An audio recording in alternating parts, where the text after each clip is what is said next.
தமிழகத்தில் பெற்றிருக்கிறார். அதே நேரத்தில் வெற்றி பெற்றிருக்கக்கூடிய எம்பிக்களும் கூட மக்கள் பணி செய்வதற்கு ஒரு கட்சியாக, அதுவும் நம்முடைய கட்சி அங்கே ஆட்சியில் இருக்கிறனால என்ன ஒத்துழைப்பு நல்க முடியுமோ, எங்களுடைய இலக்கு பாரத பிரதமருடைய நலத்திட்டங்கள் கீழே வர வேண்டும் என்பது இலக்கு. அதற்காக எங்களுடைய முழு ஒத்துழைப்பு இருக்கும் என்பதையும் இந்த நேரத்தில் நாங்கள் தெரிவித்துக் கொள்கின்றோம். அதை தாண்டி நம்முடைய தேசிய ஜனநாயக கூட்டணி சார்பாக போட்டியிட்ட எல்லா வேட்பாளர்களுக்கும் இந்த நேரத்தில் எங்களுடைய மனமார்ந்த நல்வாழ்த்துக்களை தெரிவித்துக் கொள்கின்றோம். கடுமையாக உழைத்திருக்கின்றார்கள், இன்னும் கடுமையாக உழைப்பார்கள்.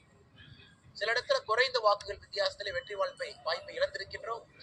சில இடத்துல இன்னும் அதிகமாக உழைக்க வேண்டும் என்று மக்கள் எங்களுக்கு அன்போடு சொல்லி இருக்கின்றார்கள். அதனால் அதிகமாக உழைப்போம். இந்த முறை எப்போதும் இல்லாத அளவுக்கு தாமரை 23 தொகுதியிலே தாமரை சின்னம் பதிந்திருக்கிறது. இதுவரை எத்தனையோ இடத்துல வாங்காத வாக்குகளை முதலாக வாங்கியிருக்கின்றோம். ஆனாலும் தீர்ப்பை தலைவணங்கி ஏற்றுக்கொண்டு இன்னும் கடுமையாக உழைக்க வேண்டும் என்று மக்கள் சொல்லி இருக்கின்றார்கள். கடுமையாக உழைப்போம்.